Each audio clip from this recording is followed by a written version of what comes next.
The woodcarver's knife moved in quick, practiced strokes across the tiny piece of birch, shaving away everything that was not a rose. And Penrod Quillen did not look up, even when the shadow of the orc woman fell across his workbench in the late afternoon sun. "You are busy," Darra Wolfger said, her voice carrying that low, musical quality that made his hands pause for just a heartbeat before resuming their work. "Always," he replied, which was more than he usually said to customers who interrupted him mid-carve. She shifted her weight, and he caught the faint clink of mail beneath her travel cloak. The border levies had been called up 3 days ago. Every able fighter in the mixed settlement of Thornhearth was preparing to march east, where the Keithran raiders had been burning their way through the farmsteads all summer. "I came to ask a favor," Darra said. Penrod set down his knife and finally looked at her properly. She was tall for a woman, though not unusually so, with the green skin and small tusks that marked her orc heritage.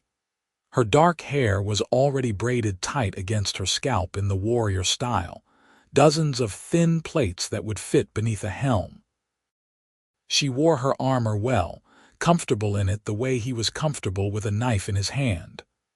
"What sort of favor?" he asked. She glanced around his workshop, at the shelves of finished pieces waiting for buyers, at the partially completed chair leg clamped to his bench, at the curls of wood shaving carpeting the floor like strange snow. "Something small," she said. "Small enough to carry. Something that will not break easily." He thought of the rose in his hand, barely larger than his thumbnail, petals delicate but the wood itself sound. He had been making it for no particular reason, just to keep his hands busy while he thought through a problem with a cabinet commission. "What for?" he asked. Darra's jaw worked for a moment, and he saw color rise in her cheeks, darker green against her usual complexion. "To remember that there are still beautiful things, that someone still makes them, while we are gone." The workshop was very quiet. Outside, he could hear the sounds of the town preparing for war. The ring of the blacksmith's hammer, the shouts of the drill sergeant running the militia through formations, the creak of wagon wheels as supplies were loaded. "How long will you be gone?" Penrod asked. "As long as it takes," Darra said. "Weeks, months maybe. The Keithrans will not stop until we make them stop." He looked down at the rose, turned it in his fingers. The petals caught the light, each curve exactly where it needed to be.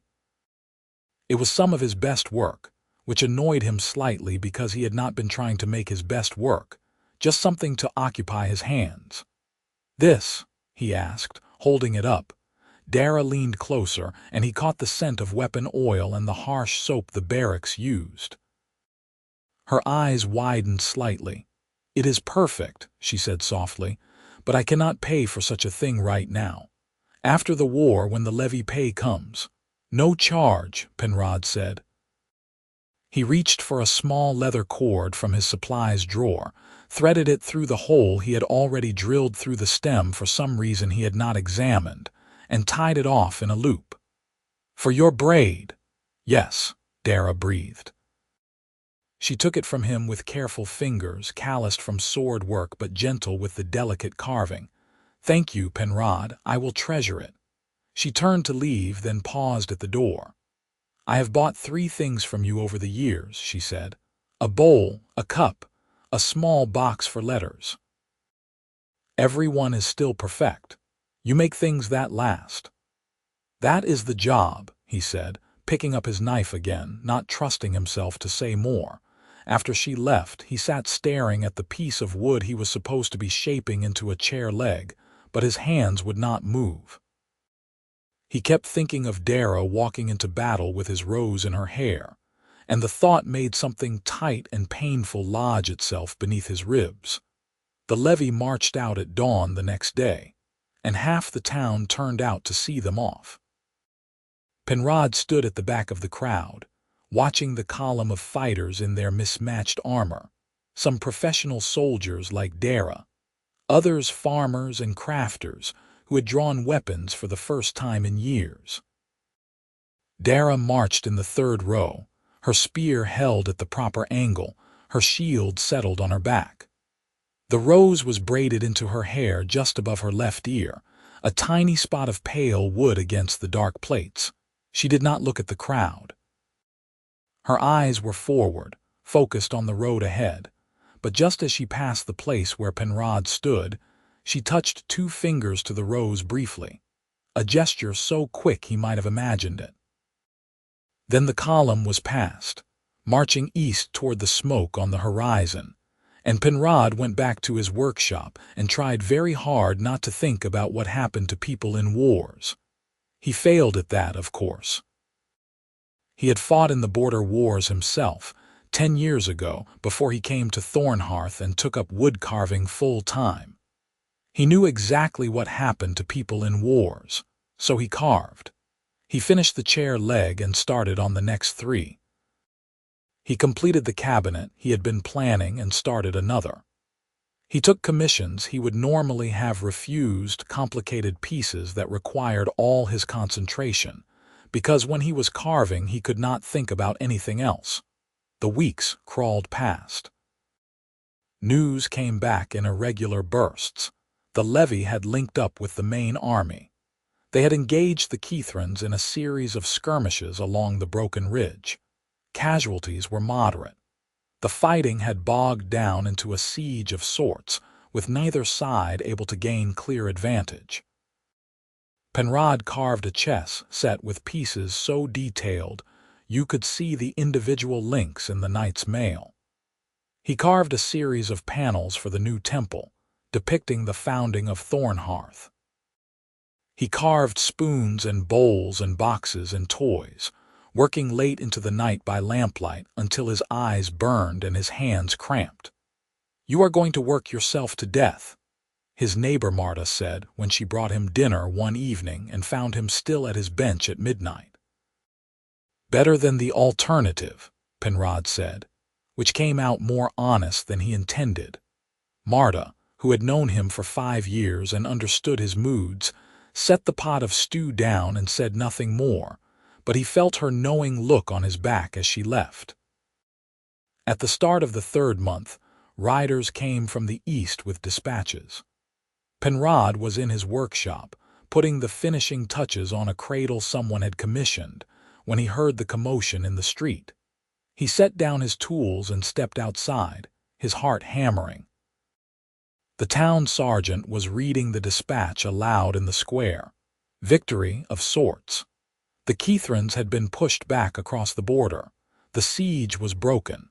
The levy would be returning home in stages as the army stood down. Penrod waited for the casualty list, his hands clenched at his sides. The sergeant read through the names of the dead. 15 from Thornhearth, out of the 60 who had marched. Penrod listened for Darra's name with every fiber of his being, and when the sergeant finished without saying it, he let out a breath he had not known he was holding. But then the sergeant continued. Missing in action, presumed dead, Darra Wolfgar, infantry. The world tilted sideways. Penrod barely heard the rest of the announcement. Missing, presumed dead. Those words were supposed to mean something different from definitely dead, but in his experience, they usually meant the same thing in the end. Just a slower, more uncertain way of arriving at the same grief.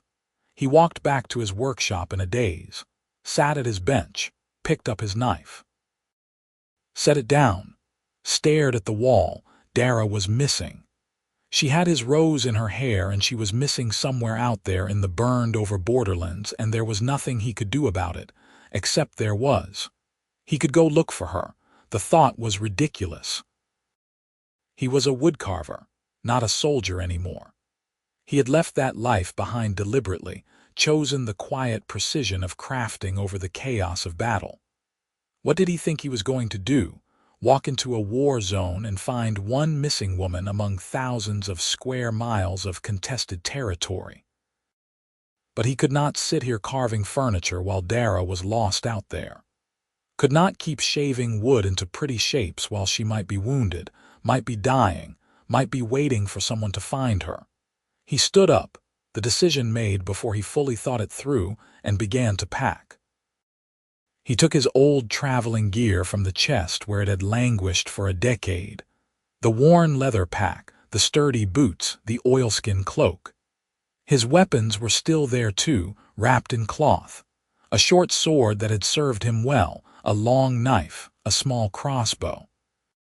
He had kept them maintained out of habit, though he had not drawn them in anger for years.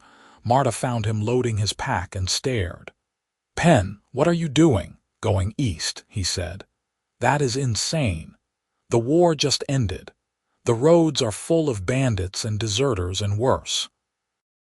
You could get yourself killed. Darra is missing." Marta's expression shifted from alarm to understanding to something that might have been pity. "Oh, Pen, you barely spoke to her." "I gave her a rose," he said, which did not explain anything and somehow explained everything. "She is presumed dead," Marta said gently. "That usually means I know what it usually means. But until I know for certain, I am going to look." He finished packing and locked his workshop. Marta followed him, arguing, but he could see that her heart was not fully in it. She knew him well enough to recognize when his mind was set. "If you get yourself killed out there, I am going to be very angry with you," she finally said. "I will try to avoid it," Penrod said. He shouldered his pack, settled his sword belt, and walked out of Thornhearth heading east as the sun climbed toward noon. The road east was everything Marta had warned him it would be. Twice, he had to step off into the woods to avoid groups of rough-looking men heading west. Once he shared a campfire with a merchant who talked nervously the entire night about the raiders still roaming the borderlands. The land itself bore the scars of war. Burned fields, abandoned farmsteads, whole villages reduced to charred timbers. It took him 4 days of hard walking to reach the territory where the fighting had been concentrated. He could see why the war had lasted months. The broken ridge was not a single ridge, but a maze of rocky hills and narrow valleys. Perfect country for ambushes and small skirmishes. Terrible country for decisive battles. The main army camp was still there, though it was in the process of breaking down. Penrod walked up to the perimeter guards and asked for the officer in charge of casualty reports. The guards directed him to a harassed-looking captain sitting at a folding table covered in paperwork. The captain looked up when Penrod approached, took in his civilian clothes and weapons with a glance and said, "If you are looking for someone, the lists are posted by the commissary tent." "I already saw the lists back in Thornhearth," Penrod said. "I am looking for Darra Wolfger." She was listed as missing. The captain flipped through a stack of papers, found the one he wanted and scanned it. "Wolfger, right, went missing after the engagement at Red Creek Ford about 6 weeks back. Patrol found signs of a skirmish in the woods north of there. Some blood, some broken equipment, but no bodies. Could be she was taken prisoner. Could be she crawled off wounded. Could be a lot of things. We do not have the resources to search for every missing soldier, especially now that the war is technically over." "Which direction is Red Creek Ford from here?" Penrod asked. The captain stared at him. "You are not seriously thinking of going out there alone." "Which direction?" The captain sighed and pointed northeast. "About 10 miles that way, but the whole area is still unstable.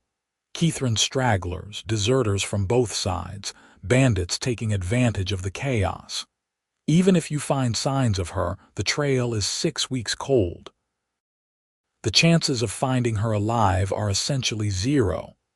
"But not actually zero," Penrod said. "Technically, no, but close enough that no sane person would risk it." Penrod thanked him and walked northeast. Red Creek Ford turned out to be less of a creek and more of a shallow river running between two of the ridge's many hills. The ford itself was clearly recent, marked by churned mud and broken vegetation where heavy traffic had crossed. Penrod could see old bloodstains on the rocks, dark and weathered. He spent the rest of the daylight searching the north side of the ford, looking for the site of the skirmish the captain had mentioned. He found it as the sun was setting, a small clearing about a quarter-mile from the water where the undergrowth was trampled and cut. There were old bloodstains here too, and the remains of broken arrows and a single boot that had been left behind, not Darra's boot. Too large, and it had no orc-specific modifications. He made camp nearby and spent a sleepless night listening to the sounds of the forest, his hand never far from his sword. When dawn came, he began a systematic search pattern, moving outward from the clearing in widening circles. For 2 days he found nothing useful. Then, late in the afternoon of the third day, he spotted something pale caught in the low branches of a thorn bush. He pushed through the undergrowth and retrieved it carefully, a small piece of birch wood shaped like a rose petal. Just one petal, snapped off from the rest, but unmistakably his work. His heart began to hammer. She had come this way. Darra had come this way, probably fleeing from the skirmish, and she had still had the rose with her. The petal must have caught on the thorns and broken off. He studied the surrounding area with new intensity. There was a faint trail through the underbrush, old enough that new growth was starting to reclaim it, but still visible if you knew to look. He followed it deeper into the woods, moving as quietly as he could. The trail led uphill into rougher country, and after about a mile it disappeared entirely into a rocky stream bed. Penrod searched both directions along the stream, looking for any sign of where the trail resumed, but found nothing before darkness forced him to stop. He made a cold camp that night, not daring to light a fire, and lay awake wondering if he was chasing ghosts. The next morning he continued searching, and just as he was about to give up and return to the stream bed to try the other direction, he spotted something odd, a rock formation that did not look entirely natural. He approached cautiously and realized it was the entrance to a small cave, partially concealed by a rockfall and overgrown with vines. He drew his sword and stepped inside. The cave was dim and cool, and it took his eyes a moment to adjust.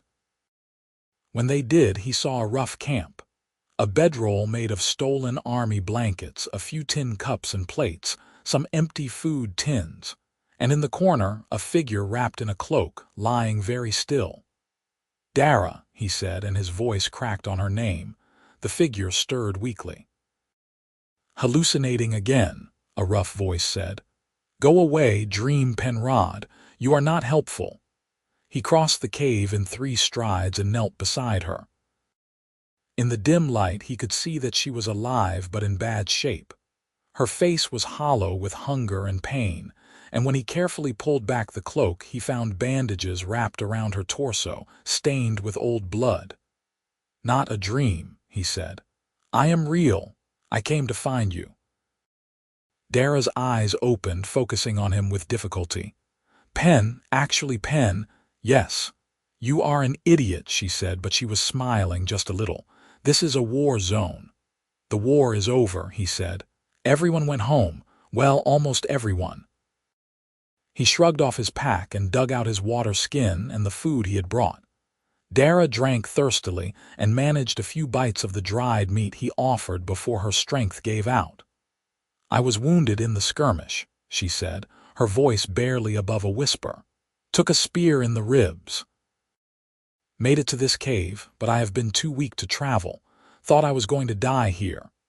"You are not going to die," Penrod said firmly. "I am getting you out of here." He spent the rest of the day caring for her as best he could.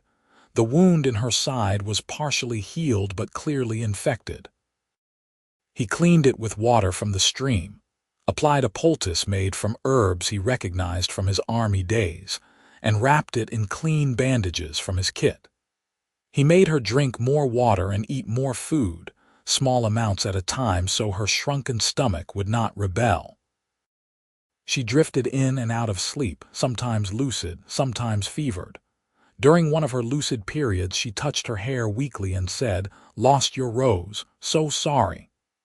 "I found a piece of it," he said, showing her the petal. "You kept it all this time." "Of course I did," she said. "It was from you." Something in the way she said it made his breath catch. But this was not the time for that conversation. First, he needed to get her out of here alive. He stayed with her for 3 days, building up her strength. He hunted small game with his crossbow and made thin broths to help her recover. He changed her bandages twice a day and watched the infection slowly begin to fade under the onslaught of the herbal poultice. He talked to her when she was awake, told her about what had happened back in Thornhearth, about the commissions he had completed, about Marta's scandalized reaction when he announced he was going to search for her. "She thinks I am insane," he said. "You are insane," Darra replied, but she was smiling. "Who walks into a war zone for a woman he barely spoke to?" "Someone who should have spoken to you more," Penrod said, and left it at that. On the 4th day, Darra was strong enough to travel. It took them another week to make it back to the army camp, traveling slowly, with Penrod supporting much of her weight.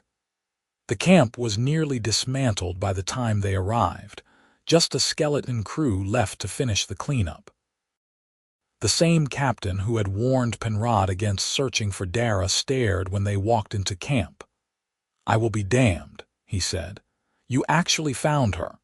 "She was in a cave about 12 miles northeast of Red Creek," Penrod said. "There might be other missing soldiers out there too." The captain nodded slowly. "We will do a final sweep before we pull out completely.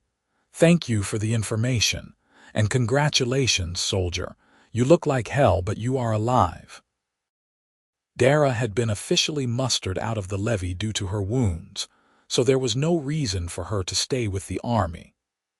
Penrod hired a wagon from one of the departing merchants, made a nest of blankets in the back for Darra to rest in, and they began the slow journey home to Thornhearth. The journey took another week, with frequent stops to let Darra rest. She was healing, but slowly, and Penrod fretted over every wince, every sign of pain. At night they camped by the roadside, and he made camp while she sat wrapped in blankets, watching him work. "You are different out here," she said one evening as he built up the fire. "How so?" "More decisive. Less quiet. In your workshop you barely said 2 words. Out here you have not stopped talking for days." "Talking helps pass the time," Penrod said, "and you need the distraction." "I need a lot of things," Darra said. "Distraction is pretty far down the list." He looked up and found her watching him with an expression he could not quite read. "What is at the top of the list?" he asked. "Honestly. To know why you came for me. We barely knew each other, Pen. You made me a rose, which was kind, but you have made beautiful things for half the town. Why risk your life for me?" He sat back on his heels, the question hanging between them like smoke.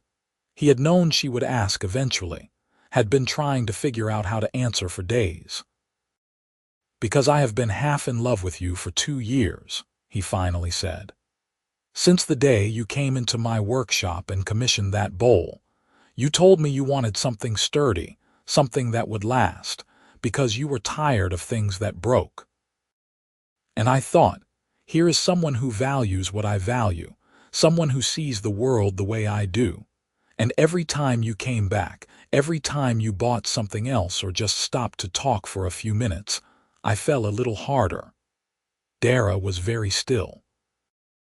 "I gave you the rose because I did not have the words to say any of that," Penrod continued. "And when you went missing, the thought of never seeing you again, never having a chance to say it properly, was unbearable. So I came to find you. And if that makes me insane, then I suppose Marta was right." Silence. The fire crackled. Somewhere in the distance a night bird called, then Darra laughed a little shakily. "You impossible man, I have been in love with you since the bowl too. Why do you think I kept coming back?" "I did not need that many wooden things. I just wanted an excuse to see you." It was Penrod's turn to be still. "You could have said something," he managed. "So could you," Darra pointed out. "But neither of us did because we are both idiots who think actions speak louder than words." "Except sometimes you need the words too, apparently." "Apparently," Penrod agreed. They looked at each other across the fire, and then they were both laughing, the absurdity of it all catching up with them. 2 years of dancing around each other, and it took a war and a near-death experience to finally say the truth out loud. "So what now?" Darra asked when the laughter faded. "Now we get you home and healthy," Penrod said. "And then we figure out the rest." They reached Thornhearth on a warm afternoon in late autumn, and half the town turned out to greet them. Marta was at the front of the crowd, her face split in a grin that turned to concern when she saw Darra's condition. "She needs a bed and a healer," Penrod said. "Bring her to my place," Marta said immediately. "I have the room and I know the healing arts well enough." They settled Darra in Marta's spare bedroom, and the town healer came to check her over. The verdict was cautiously optimistic. The infection was nearly gone, the wound was healing cleanly, but she would need another month at least of rest and good food before she was fully recovered. "No fighting, no heavy lifting, no strenuous activity of any kind," the healer said sternly. "Your body has been through enough." Darra grumbled but agreed, and Penrod went back to his workshop with a lightness in his chest he had not felt in months. Over the following weeks, he fell into a routine. He worked during the day, filling the commissions that had piled up in his absence. In the evenings, he visited Darra, bringing her dinner and sitting by her bedside to talk. They talked about everything: their childhoods, their families, their hopes, their fears. All the conversations they should have had years ago but had been too guarded to start. "I was afraid you would not want to be with an orc," Darra admitted one evening. "There are still people in town who look at me like I am a monster." "Then they are fools," Penrod said. "You are the least monstrous person I know. You fought in the border wars," Darra said. "Against orc clans, some of them. Does that not make things complicated?" "I fought against raiders who burned villages," Penrod said. "The fact that some of them were orcs is irrelevant. I have also fought against human raiders. Bad people come in all shapes and colors." Darra reached out and took his hand. "You are a good man, Penrod Quillen." "I try to be," he said. As Darra healed, she began to move around more, first just sitting in Marta's garden, then taking short walks through town. People greeted her warmly, glad to see her alive and recovering. The war had been hard on everyone, and having one of their missing soldiers return felt like a small victory. One crisp morning in early winter, 2 months after their return, Darra appeared at Penrod's workshop. She was moving gingerly still, favoring her injured side, but she was upright and steady on her feet. "The healer cleared me for light activity," she announced. "I am officially no longer an invalid." "That is wonderful," Penrod said, setting down the bowl he was shaping. "How does it feel?" "Like I am alive," Darra said, "which is more than I expected a few months ago." She walked around the workshop, examining the pieces he had in progress, running her fingers over the smooth wood with appreciation. When she reached his workbench, she paused. He had been working on something in secret, late at night after his visits to Marta's house. It was sitting on the bench now, forgotten in his surprise at seeing Darra up and about. "What is this?" she asked, picking it up carefully. It was a ring. A simple wooden band, carved from the same piece of birch he had used for the rose, with a pattern of tiny leaves worked into the surface. "It is not finished yet," Penrod said quickly. "I was going to make the pattern more elaborate, maybe inlay it with something. I have not decided." He trailed off because Darra was looking at him with an expression of dawning wonder. "Is this what I think it is?" she asked quietly. "That depends on what you think it is," Penrod said, his heart hammering. "If you think it is a ring I am making just for practice, then no. If you think it is a ring I am making because I have been trying to figure out how to ask you to marry me, then yes." Darra set the ring down carefully on the workbench and turned to face him fully.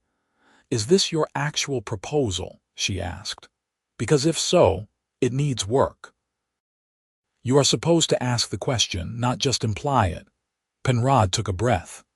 "Darra Wolfgar, will you marry me?" "That is better," she said, and kissed him. It was their first kiss, and it was tentative and careful and perfect. When they finally pulled apart, they were both smiling. "So is that a yes?" Penrod asked. "Of course it is a yes, you ridiculous man. I wore your rose to war. I survived 6 weeks in a cave half dead because I was determined to come home and tell you how I felt. Did you think I was going to say no?" "I hoped you would not," Penrod admitted. "But hope and certainty are different things." Darra picked up the ring again and examined it.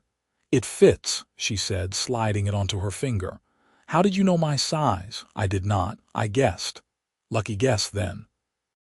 She admired the ring for a moment, turning her hand to catch the light, then looked back at him with a more serious expression. "There will be people who disapprove," she said. "Humans who think you are betraying your kind by marrying an orc. Orcs who think I am betraying mine by marrying a human. It will not be easy." "I do not care what they think," Penrod said. "Do you?" "No," Darra said, "but I want to make sure you know what you are signing up for." "I am signing up for a life with you," Penrod said. "Everything else is just noise." Darra smiled, bright and fierce. "Then let us make some noise." They were married in the spring, 6 months after Darra's return from the war. The ceremony was held in the town square, officiated by the mayor, attended by everyone in Thornhearth who cared to come. Most people did come, which Penrod took as a good sign. Darra wore a dress she had commissioned from the town's seamstress, simple green linen that complemented her skin and made her look radiant. Her hair was braided in the warrior style again, but this time threaded through with ribbons and small white flowers. And on the workbench turned altar, displayed in a small glass case, was the rose Penrod had carved for her, battered and missing one petal but still recognizably a rose. "I found the rest of it in the cave," Darra had told him when she presented it. "After you carried me out, one of the army's final sweep teams went through the area. They found it tucked in my bedroll and returned it to me. I thought it was lost forever, but apparently some things are too stubborn to give up." Now it sat between them as they exchanged vows, a reminder of where they had started and how far they had come. "I promised to craft a life with you as carefully as I would craft my finest work," Penrod said when it was his turn. "To value you, to protect you, to never take you for granted." "I promised to come home to you," Darra said. "To be honest with you, to challenge you, to love you with everything I have." The mayor pronounced them married, and the square erupted in cheers.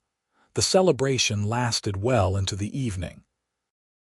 There was food and drink and music, and people danced in the square as the sun set and the lanterns were lit. Penrod, who normally avoided such gatherings, found himself pulled into the dancing by Darra, who was surprisingly graceful despite her warrior's build. "I did not know you could dance," he said as she spun him through a complicated turn. "There are a lot of things you do not know about me yet," Darra said. "We have the rest of our lives to figure them out." "I look forward to it," Penrod said, and meant it with every fiber of his being. As the night wore on and the celebration began to wind down, they slipped away to the small house Penrod had prepared for them. It was not large, but it was well built and comfortable, with a workshop attached for his carving and a large garden for Darra to tend. They had furnished it together over the past months, choosing each piece carefully, making it truly theirs.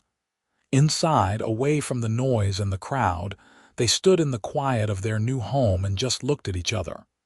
"We did it," Darra said softly. "We actually did it." "Did you doubt we would?" Penrod asked. "A little," Darra admitted. "When I was in that cave dying, I doubted everything. I thought I would never see you again, never get the chance to tell you how I felt. And now here we are married, and it feels like a dream." "Not a dream," Penrod said. He took her hand, the one wearing the wooden ring he had made for her.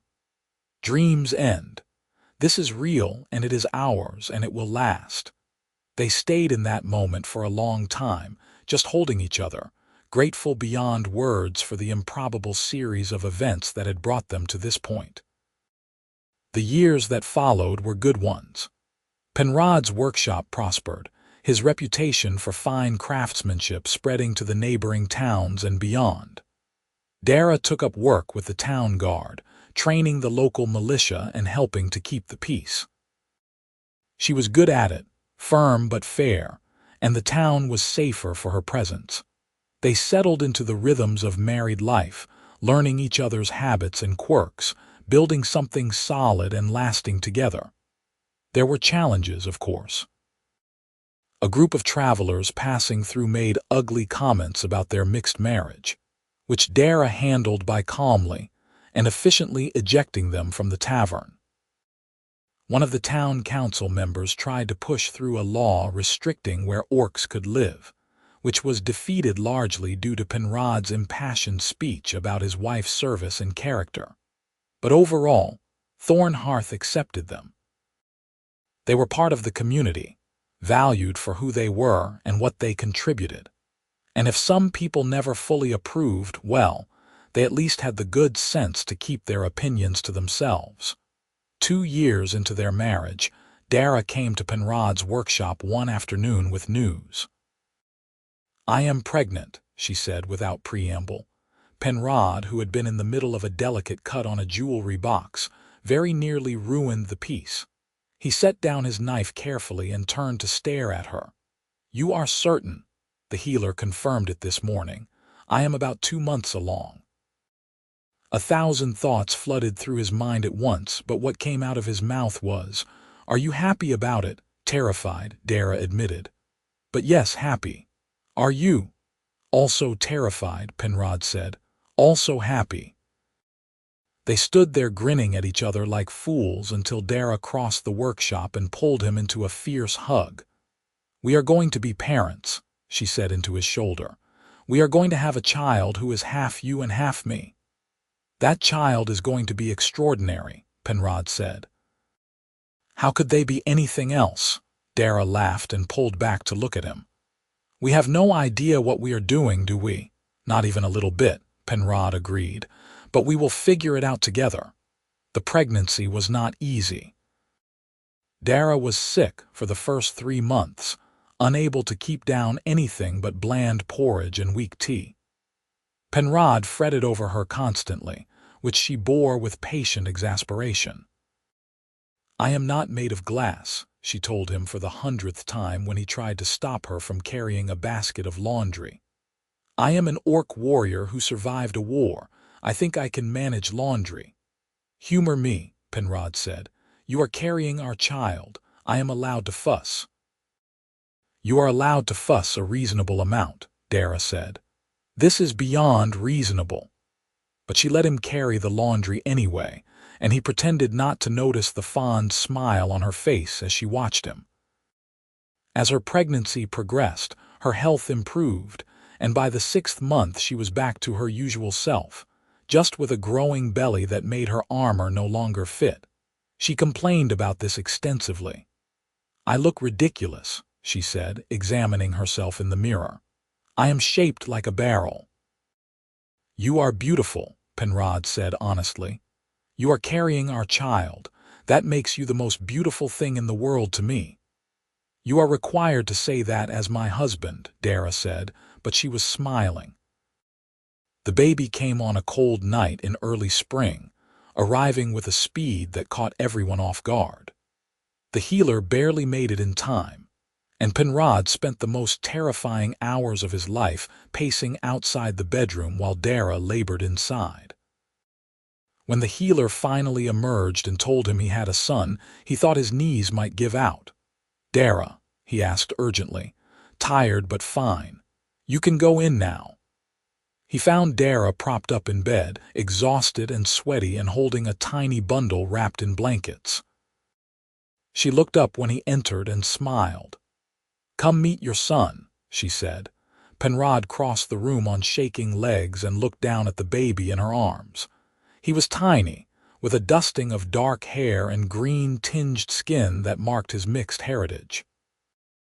As Penrod watched, the baby yawned, showing the small buds of what would eventually be tusks. "He is perfect," Penrod whispered. "He is ours," Darra said. "What should we name him?" They had discussed names endlessly over the past months, making lists and debating options and never quite settling on anything. But now, looking at his son, Penrod knew. "Pierce," he said. "Pierce Quillen, because he has already pierced straight to my heart." Darra's eyes softened. "Pierce. I like it. Hello, Pierce. Welcome to the world." The baby stirred at the sound of her voice, and Penrod felt something in his chest crack wide open with love so fierce it was almost painful. Parenthood was every bit as terrifying and wonderful as Penrod had anticipated. Pierce was a good baby, relatively speaking, but he still required constant attention. Penrod and Darra took turns getting up with him at night, stumbling through feedings and diaper changes in an exhausted haze. How do people do this more than once? Darra asked one particularly difficult night when Pierce refused to sleep. "I have no idea," Penrod said, walking slow circles around the room with his son against his shoulder. "But apparently they do. My parents had 5 children. Your parents were clearly insane." Pierce finally fell asleep around dawn, and they collapsed into bed for a few precious hours of rest before the day started again. As the months passed, they adjusted. Pierce grew from a tiny infant into a chubby, curious baby who loved to grab at everything within reach. Penrod started carving toys for him, simple things at first but gradually more elaborate. Pierce's favorite was a small horse that Penrod had articulated so the legs moved. "He has your eye for craftsmanship," Darra said, watching Pierce examine the toy with intense focus. "He has your determination," Penrod countered. "Look at how he will not give up trying to make it move the way he wants." They were both right, as it turned out. Pierce was a perfect blend of his parents, with Darra's stubbornness and Penrod's precision, his mother's physical strength and his father's careful patience. The town embraced him completely.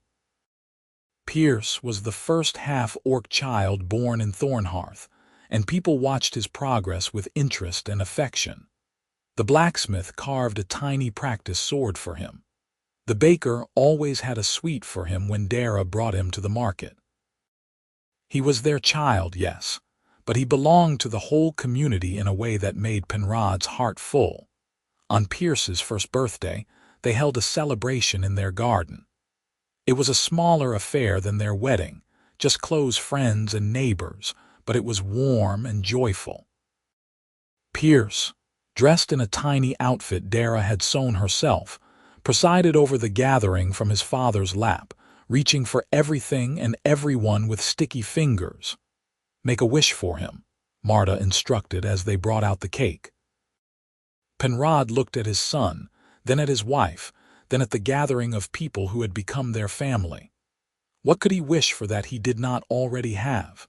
"I wish for him to grow up knowing he is loved," he said finally. "That is all any parent can really wish for, I think." "He will know," Darra said, leaning against his shoulder. "How could he not? Look at him. He is surrounded by love." And it was true. Pierce was beaming at everyone, delighted by the attention, fearless and happy in the way only a child who has never known anything but love can be. The years continued to roll forward, steady and good. Pierce grew into a bright, energetic child who spent his days helping in his father's workshop and training in the yard with his mother. He had friends among the children of Thornhearth, human and orc and mixed like himself. He learned to read from Marta, to carve from his father, to fight from his mother, and he absorbed it all with the cheerful confidence of a child who knew exactly where he belonged. On Pierce's 5th birthday, Penrod took him to the workshop and showed him the glass case where the rose still sat. "This is where your mother and I started," Penrod said.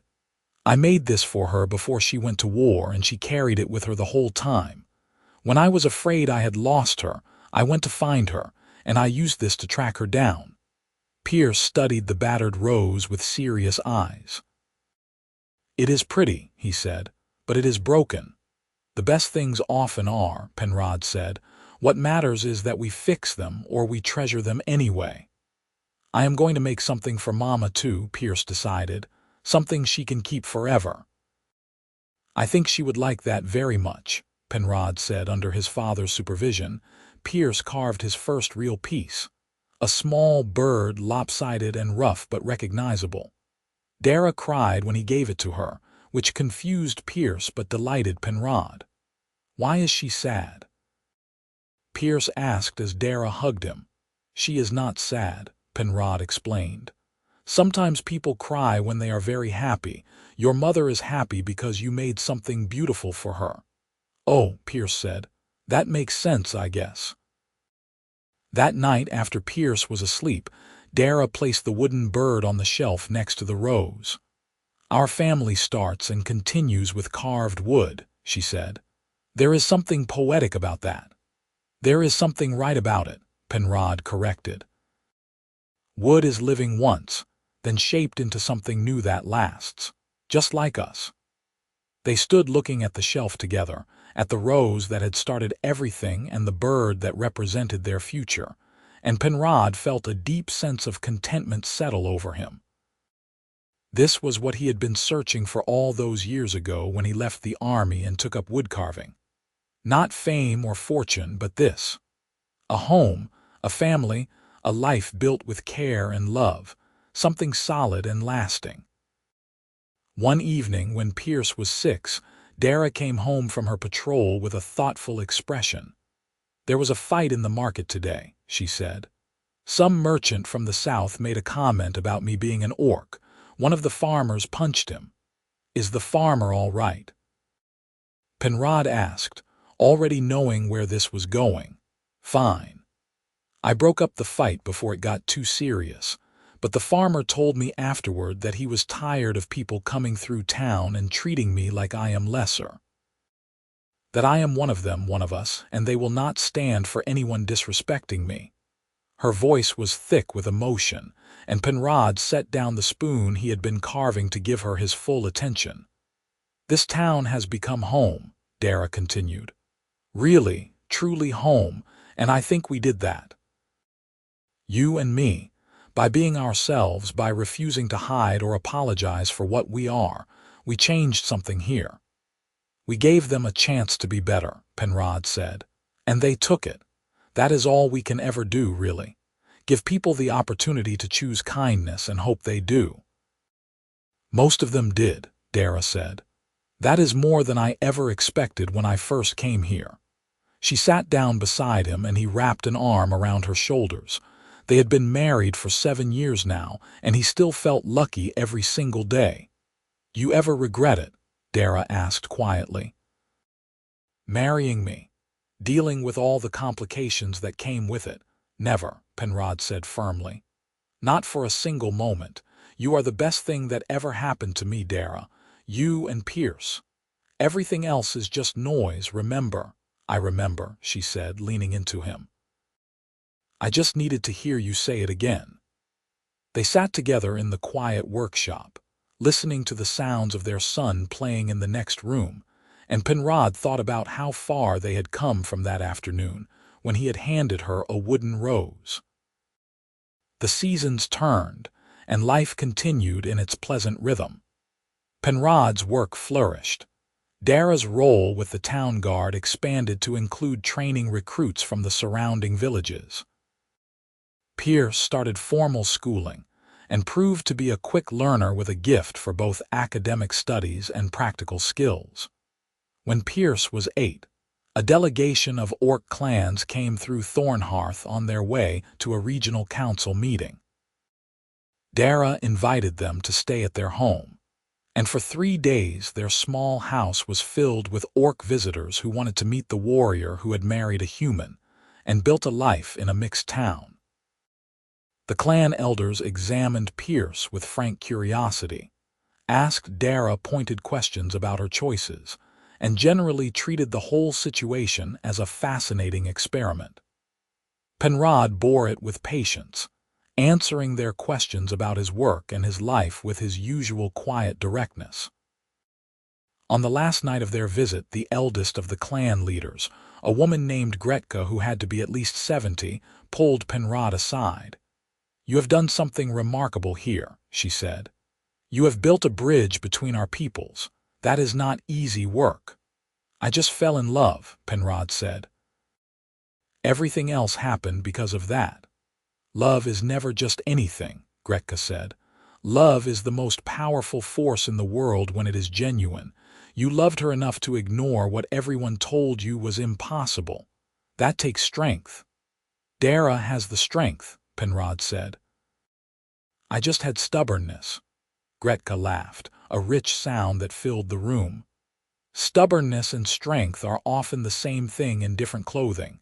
Take care of her, take care of your son, and keep building your bridges. The world needs more of them." After the delegation left, Darra was quieter than usual. Penrod found her in their bedroom, sitting on the edge of the bed and staring at nothing. "What are you thinking?" he asked. "That Gretka was right. We have built something important here, and I want to protect it. I want to make sure Pierce grows up in a world that is better than the one we grew up in." "We are doing that," Penrod said. "Every day we show people that love does not care about species or skin color or any of the other things we use to divide ourselves. Every day Pierce goes out into the world and is just himself, happy and confident and unashamed. That is how we change things." Darra nodded slowly. "I just worry sometimes that it is not enough, that the prejudice is too deep." "It probably is too deep to fix completely," Penrod admitted. "But that does not mean we stop trying. We just keep living our lives, keep loving each other, keep raising our son to be kind and strong. And we trust that it makes a difference, even if we never see the full extent of it." "When did you become so wise?" Darra asked, a hint of her usual humor returning. "I married a warrior who survived a war by sheer determination. Some of it rubbed off." She laughed and pulled him down to sit beside her. They stayed there for a long time, drawing strength from each other the way they always had. The years continued to pass, and Pierce grew from a child into a young man. At 15, he was taller than his mother and nearly as tall as his father, with his mother's athletic build and his father's careful hands. He had decided he wanted to be a craftsman like Penrod, and he spent hours in the workshop learning the trade. "He is better than I was at his age," Penrod told Darra one evening as they watched Pierce work on a complicated carving. "He has a natural talent for it." "He has your talent and my focus," Darra said. "He is going to do great things." "He already is," Penrod said. "Look at him. He is kind, he is skilled, he is confident in who he is. What greater thing is there than that?" Pierce looked up from his work and caught them watching. "What?" he asked. "Nothing," Darra said. "Just enjoying the view." "You two are weird," Pierce said, but he was smiling. On their 10th wedding anniversary, Penrod closed the workshop early and took Darra to the hilltop overlooking Thornhearth. It was the same hill where he used to come when he needed to think, back in the days before he knew what to do with his feelings for her. They sat in the grass and watched the sun set over the town, painting the sky in shades of orange and pink and gold. 10 years, Darra said. Can you believe it? Some days it feels like forever, Penrod said. Other days it feels like yesterday that I was carving you that rose. I still have it, Darra said. It is still in the glass case at home, next to Pierce's bird and about 100 other treasures. You kept all of them. Every single one. Every gift you or Pierce ever made me. They are my most precious possessions. Penrod reached into his pocket and pulled out a small wrapped package. Then I suppose you will want this too. Darra unwrapped it carefully and found a carved pendant shaped like a tiny shield. On the face of the shield was engraved a rose. To remember where we started, Penrod said, and to honor where we are now. You are my warrior, my wife, my partner in everything. I wanted you to have something that captured all of that. Darra's eyes were bright as she fastened the pendant around her neck. It is perfect. You are perfect. This whole life we have built is perfect. Not perfect, Penrod corrected gently, but ours. And that is better than perfect. They stayed on the hill until the stars came out, talking about everything and nothing, comfortable in each other's presence the way only people who have built a life together can be. When they finally returned home, they found Pierce waiting for them with dinner prepared and the table set. I figured you would be hungry after your romantic sunset picnic, he said with a grin. When did you get so thoughtful? Darra asked, ruffling his hair. I learned from the best, Pierce said, looking at both of them.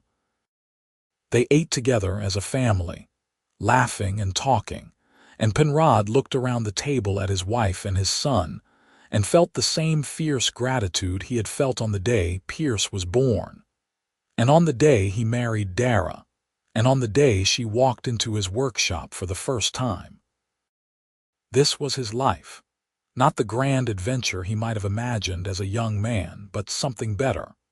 A quiet, steady accumulation of moments that added up to something extraordinary. Years continued to flow like water, steady and inevitable.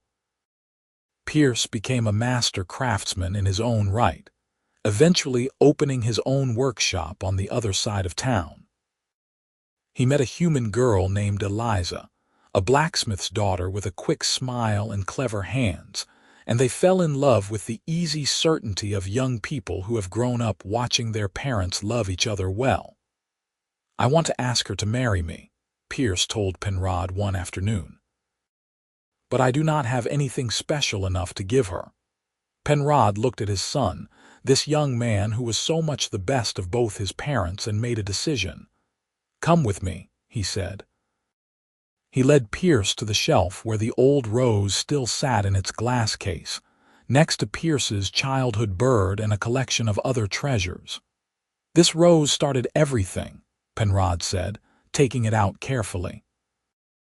I gave it to your mother before she went to war, and she carried it with her through hell and back. When I found her in that cave, half dead, she still had it. It represented everything we were to each other, everything we hoped to be. He pressed the fragile carving into Pierce's hand. Give this to Eliza. Tell her the story. Tell her that love is worth fighting for, worth surviving for, worth building a whole life around, and then start building your own story. Pierce looked down at the rose, his eyes suspiciously bright. Father, I cannot take this. It is yours and Mother's. It is a symbol, Penrod said. Symbols are meant to be passed on. Your mother and I do not need a piece of wood to remember our love. We have each other and we have you, and that is more than enough. Pierce hugged him tightly, and Penrod held his son and thought about circles completing themselves, about stories continuing beyond their original tellers. When Darra found out what Penrod had done, she cried and laughed at the same time. You sentimental fool, she said. I loved that rose. You love our son more, Penrod said, and he needs it now more than we do. You are right, Darra admitted. You are always right about these things, which is very annoying. Pierce proposed to Eliza on the same hilltop where Penrod and Darra had celebrated their 10th anniversary, and he gave her the rose with the full story of its history. Eliza said yes with tears streaming down her face, and the rose passed into the next generation. Their wedding was held in the spring, a joyful celebration that brought together humans and orcs and everyone in between. Penrod and Darra stood with the other parents, watching their son pledge his life to the woman he loved, and Penrod felt the satisfaction of knowing they had done their job well. "We raised a good man," Darra whispered. "We raised a great man," Penrod corrected. "Look at him. He is everything we could have hoped for and more." The years after Pierce's marriage were gentle ones. Penrod and Darra grew older together, their hair graying, their bodies slowing, but their love as strong as ever. They became grandparents when Pierce and Eliza had a daughter, a beautiful little girl with green-tinged skin and her grandfather's careful eyes. Then came a grandson, and another, each child a new miracle, a new piece of the family they had built. Penrod taught his grandchildren to carve, passing on the skills his own father had taught him. Darra taught them to stand up for themselves, to fight when necessary, to be kind when possible. Together, they showed the children what love looked like when it was real and lasting and grounded in mutual respect. On their 25th wedding anniversary, the whole town threw them a celebration. It was held in the same square where they had married, and it seemed like everyone in Thornhearth and half the surrounding villages turned out to honor them. "You two are the closest thing we have to heroes," the current mayor said in her speech. "You showed us that love is stronger than prejudice, that kindness is more powerful than fear, that building bridges is always better than building walls. This town is better because you chose to make your life here." Penrod, who had never been comfortable with public speaking, stood beside Darra and simply said, "Thank you for accepting us, for giving our family a home, for choosing to be better." The celebration lasted well into the night, and when it was finally over, Penrod and Darra walked home through the quiet streets, their hands clasped together the way they had been for 25 years. "You remember what you said on our wedding day?" Darra asked. "That you would craft a life with me as carefully as you would craft your finest work." "I remember," Penrod said. "You did that," Darra said. "Every single day you did that, and I am so grateful, Pen, for all of it, for every moment we have had together." "I am the grateful one," Penrod said. "You took a chance on a quiet woodcarver who barely talked. You survived a war to come home to me. You built this life with me, raised our son with me, made me happier than I ever thought possible. How could I be anything but grateful?" They reached their home, the small house that had expanded over the years to accommodate their growing family, but still felt like the same warm, welcoming space it had always been. Inside, they sat together in the living room, surrounded by the evidence of their life. The furniture Penrod had made, the weapons Darra had commissioned, the children's drawings and carvings that covered every available surface, the photographs of their family that lined the walls. "I would do it all again," Darra said softly. "Every moment, every choice. I would choose you every single time. Even the parts where I was insufferably overprotective," Penrod asked. "Especially those parts," Darra said, "because they showed me how much you cared, how much you still care." They sat in comfortable silence, the way they had done thousands of times over the years, content in each other's presence. More years passed, gentle and sweet. Penrod's hands grew stiff with age, and he had to stop doing the most delicate work, but he still carved when he could, still found joy in shaping wood into something beautiful. Darra's old war wound ached in the cold weather, and she had to give up active duty with the guard, but she still trained the young recruits and kept her skills sharp. They took walks together every evening, a slow circuit of the town that had become their tradition. They watched Thornhearth continue to change and grow, saw more mixed families settling there, saw the prejudices that had once been so sharp gradually soften into acceptance. "We helped do this," Darra said one evening as they passed a human man walking hand in hand with his orc wife, their children running ahead. "This is our legacy. Not just Pierce and his family, but this, proof that love can change the world." "Small piece of the world," Penrod corrected. "We changed a small piece of the world." "Small pieces add up," Darra said. "Enough small pieces and eventually you have changed the whole thing."